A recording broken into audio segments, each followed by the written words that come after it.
I'd love to start. You are from the Irish Traveller community, and Yeah, we are an indigenous group of people similar to your native people or the Maoris in New Zealand or the Aboriginal people of Australia. So we're Irish, but we have a separate ethnic status because we have our own language, our own culture, our own way of doing things, and our own tradition. But we're not static. All cultures evolve, and we're in that process. yeah, when I grew up in Ireland, I remember because one of the other factors that's unique to the Irish Travellers is traditionally you've been nomadic, Yeah, and well, I suppose with globalization yeah, and urbanization, traditional, uh, nomadic ways of life for many indigenous people have stopped or have been jeopardized. And however, we would argue it doesn't matter where you live. What matters is your ethnicity and how you allow that to evolve. And Gemma, I think many of your viewers, particularly American, if they read Tom Murphy, the way our John B. Keane, even Marina Carr, the Irish traveller, are part of those work. So we've always been referenced in Irish theatre. The really the most radical thing in the last 10 years is that now we are writing our own stories yeah, rather than misappropriated by non-travelers. But we've been here a long time yeah. and we've always had a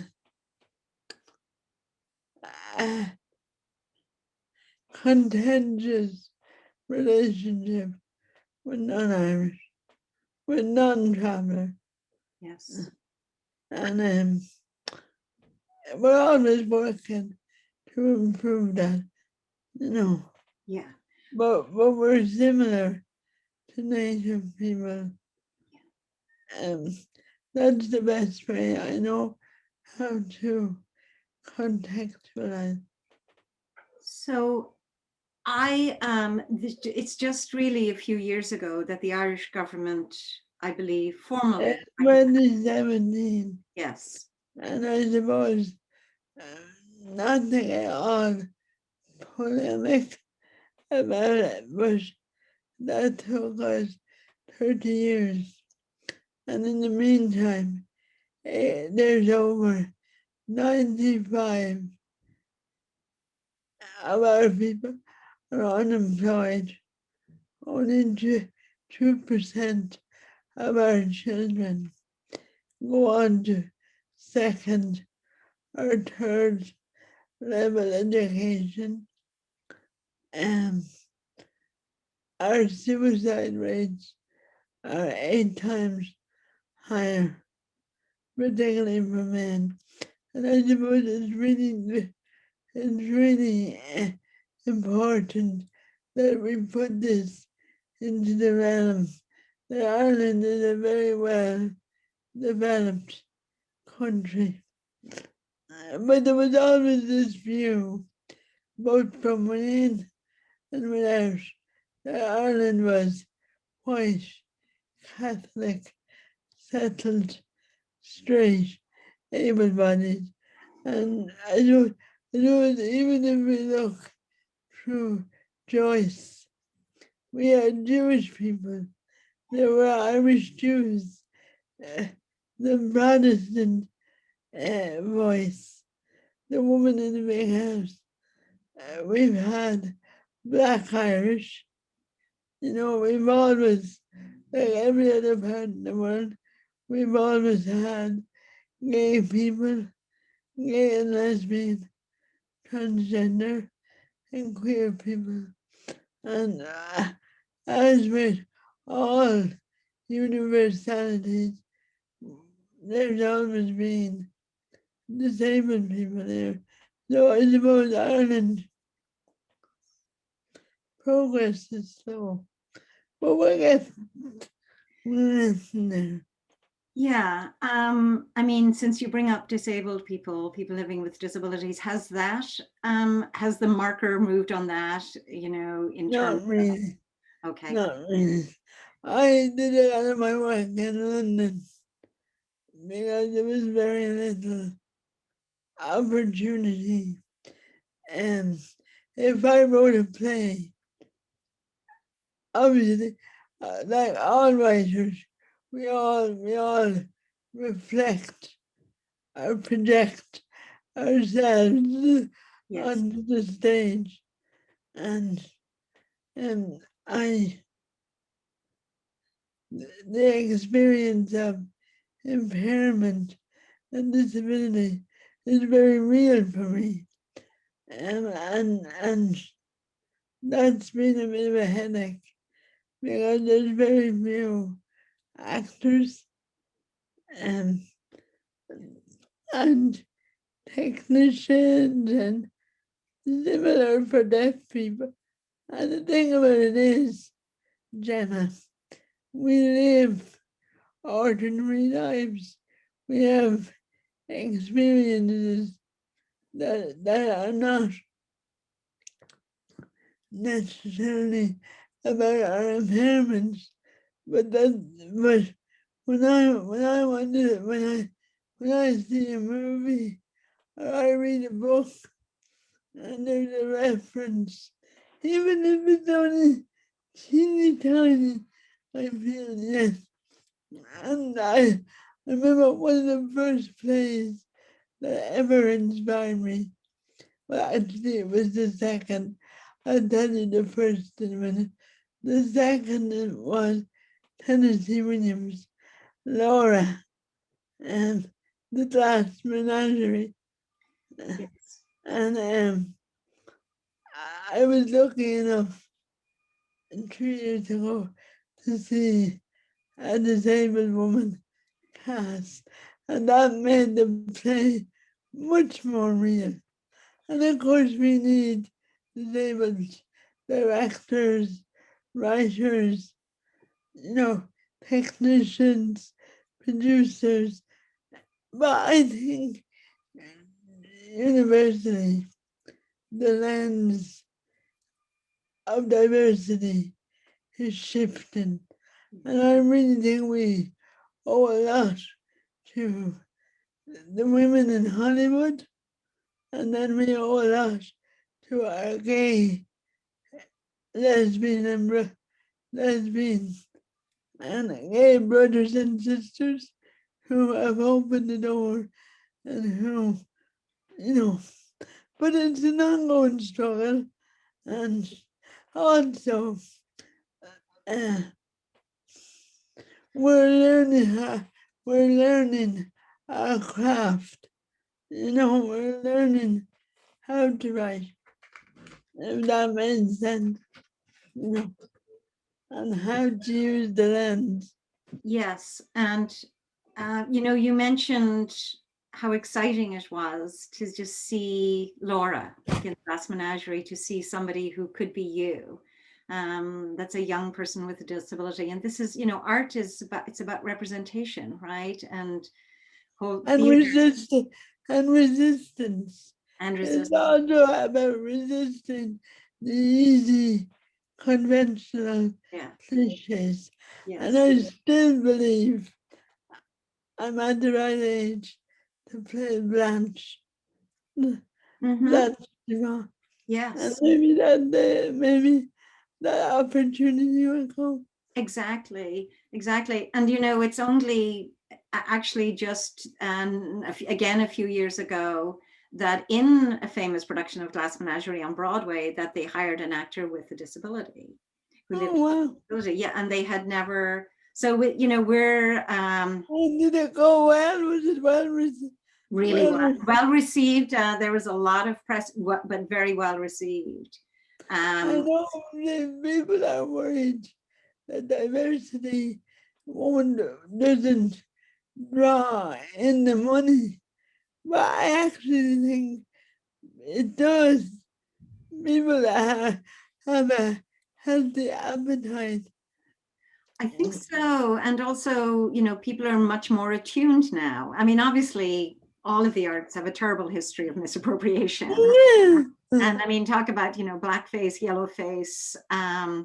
It was, I mean, people, well, and for a long time, throughout the century, women weren't allowed to be on stage, right? So even going back to the Greeks and then through Shakespeare's time.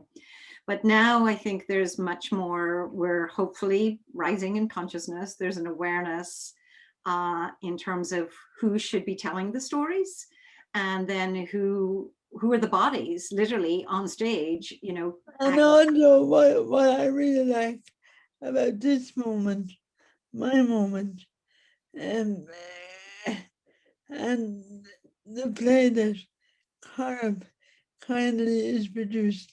You didn't tell me to write a disabled play, or a play about disability. You didn't tell me to write a play about travelers, or about women, or about anything.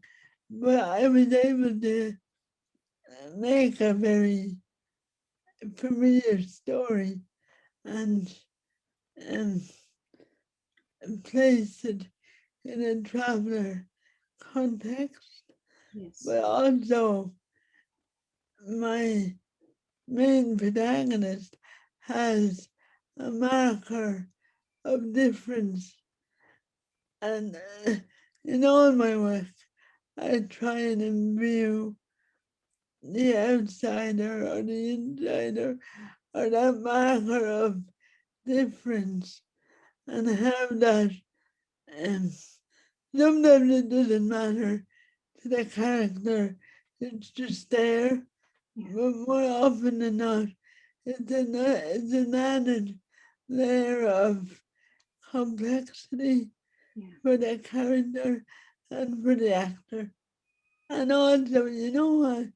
I feel more truthful and more authentic in my own work and my own writing if I have the freedom to imbue all those aspects of my reality and yeah. other people's reality as well. Well, I'm really glad that worked out. It would never have occurred to me to prescribe what you wanted to write. I wanted you as a writer. Our audience don't know yet, but they'll know now that we had planned pre-COVID to produce another play of yours called Rings.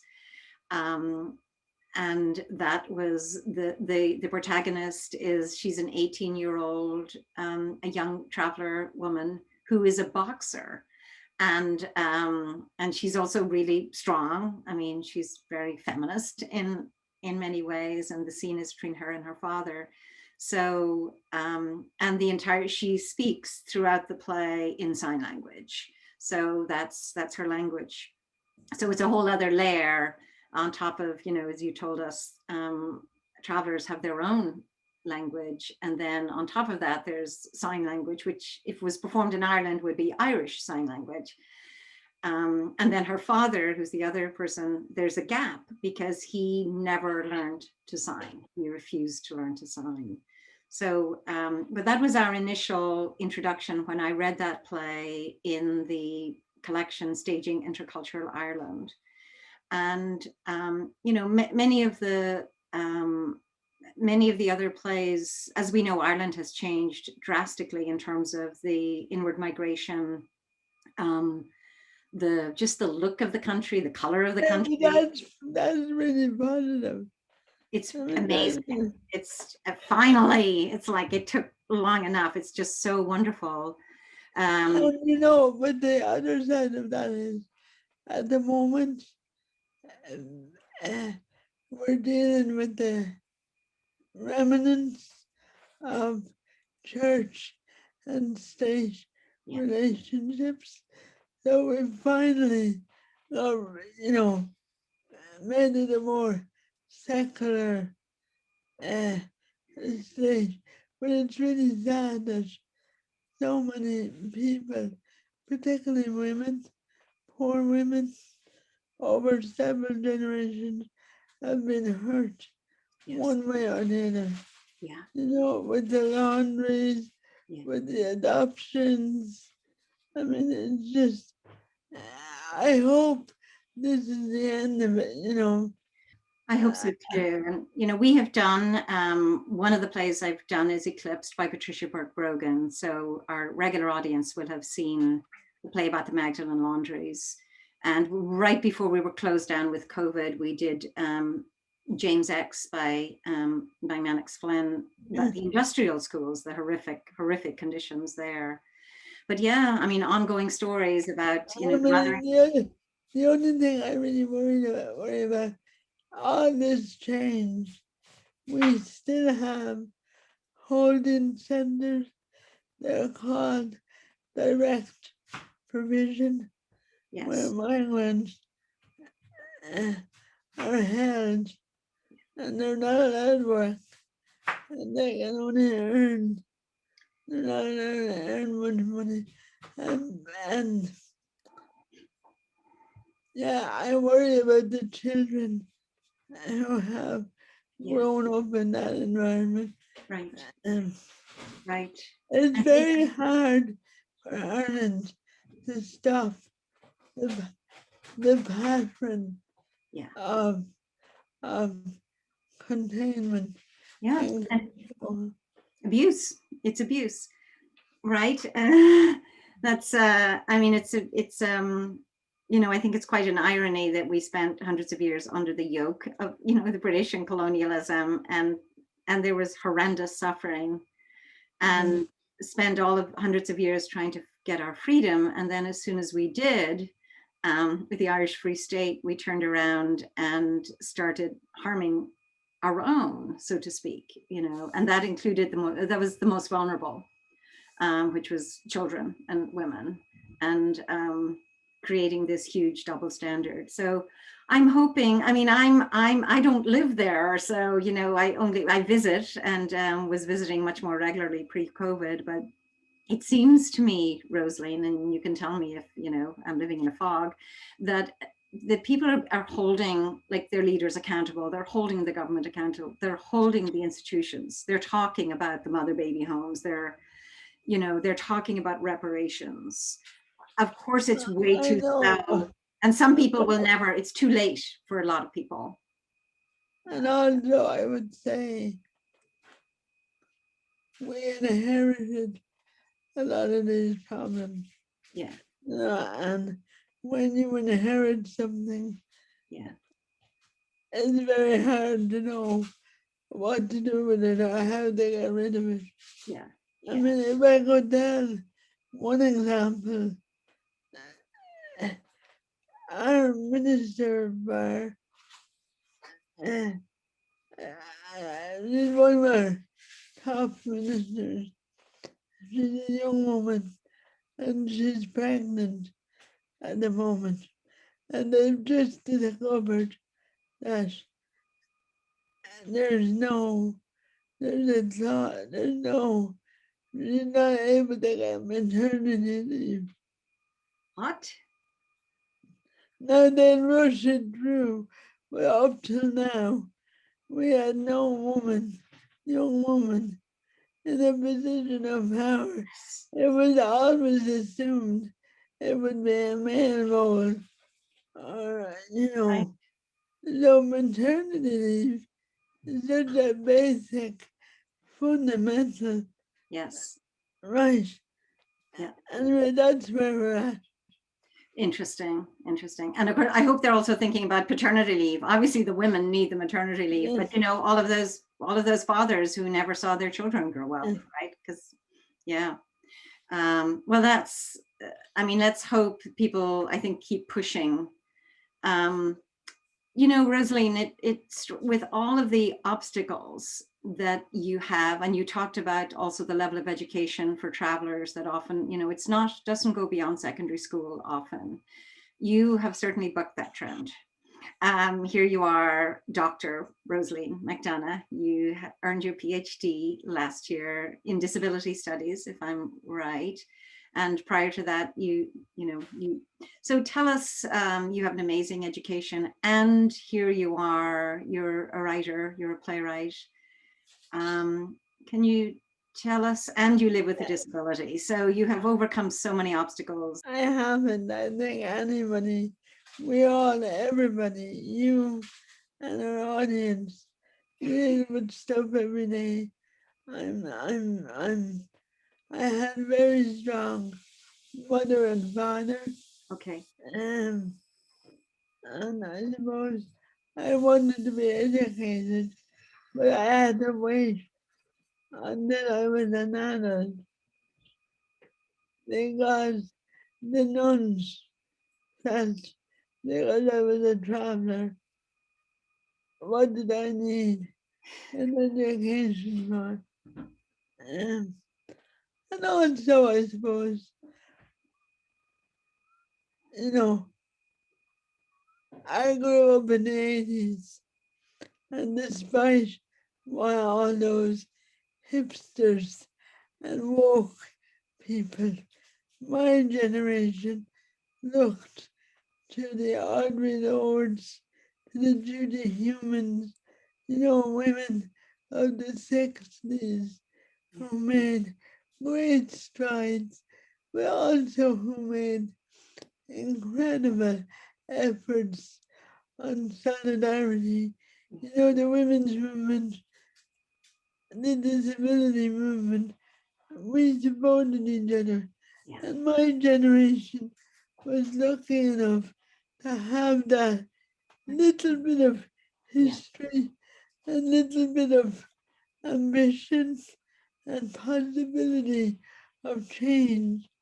I would also say, um, as a woman, I'm very ambitious, and we were never allowed to say that, Yeah. but I was. I also think my impairment and my ethnicity, people had very low expectations. And when you have low expectations put on you, it's a gift because you go under the radar Yeah. and you put your head down and you work and you work and you work and nobody notices. You know, you get away with stuff.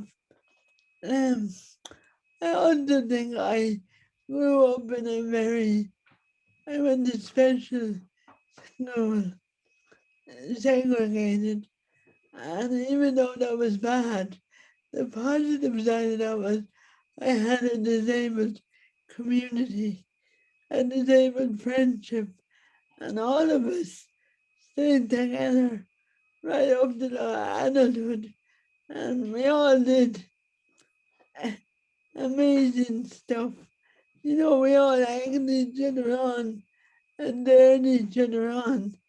So I don't think, other than my ambition, I don't think you know, most women work hard to get what they want. Yeah. I did that. And there's the compromises and the sacrifices we all made. And Well, you're very modest, but I am really glad you are here and you're writing and that your voice is loud and clear and being heard.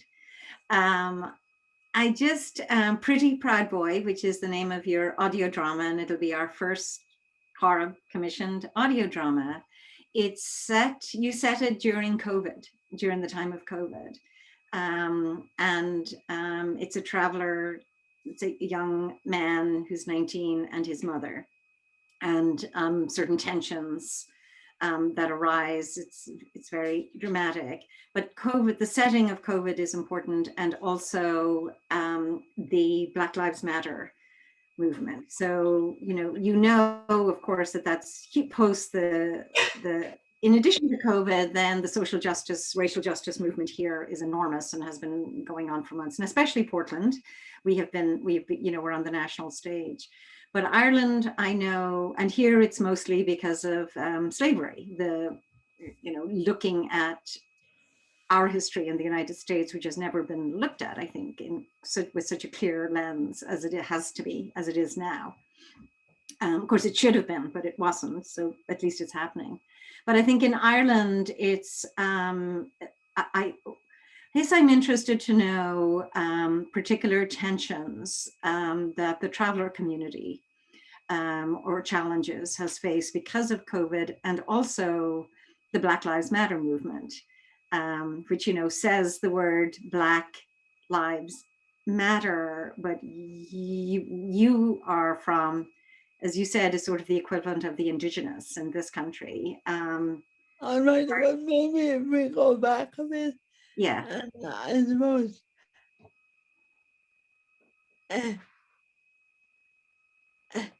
that book, we need to talk about Kevin. I remember I read it all in one sitting about a young man, similar to what happened in Columbine, where the young people shot their fellow classmates. And then during the Trump period, the alt-right became more and more prevalence everywhere in every country. And as an Irish traveller, I wasn't allowed to go to school because I was a traveller. All that stuff, no accommodation, unemployment, and it's similar for 2 generations after me. That's why we had such a high suicide rate. However, traveller politics has been going on for 40, 50 years, but I'm sure longer. But in my lifetime, and there's a high level of consciousness about what's happening around us. And I wanted to play with the idea that a traveller who is very disaffected and very angry on lots of levels, not just because of racism, but also poverty and other stuff. But I wanted to play with the idea, if you're up late at night and you're watching videos of the alt-right and you're a very isolated young man, what does that do? Even though you have a double consciousness, you understand racism because you experience, but if you just want a day off in your life and go to the other side and be an alt-right, and this young man, is lured into a very macho, alt-right, racist mindset. And what happens when you get in deep into a wrong, and also how his behavior affects the whole family. Right, His right. mother, like all mothers, have to tidy the mess up. But I wanted, yeah, it's almost like if a black young man decided he wanted to be in the alt-right, and what that does, and you know, how you get out of that, and how the alt-right use vulnerable, vulnerable men and women, not just men, but how they're almost groomers to convict, and also the idea they keep on telling my character, you're more Irish than any of these newcomers. And I thought that mantra was really important, that an indigenous minority ethnic group could often be, there's a hierarchy of who who gets more racism, you know. Does that explain it? Absolutely, absolutely. Yeah, I mean, it's to me in the play, like I don't want to give away everything that happens in the play because people may be watching this before they see the play, but definitely he's vulnerable, and as you said, everybody, you know, here it's really obvious in terms of the people who were emboldened because of Trump and you know what we lived through and are still living through here, the effects of that, um, but for somebody who has, you know, historically been pushed down and told he's lesser, um, and then yeah, and then sees people campaigning for the rights of, I suppose, you know, in Ireland we say the Johnny come lately, right? The latest people who have come, they've only come in the last what? You could say the last 20 years or so. So I could see him saying, don't I have a better right? Why am I not respected?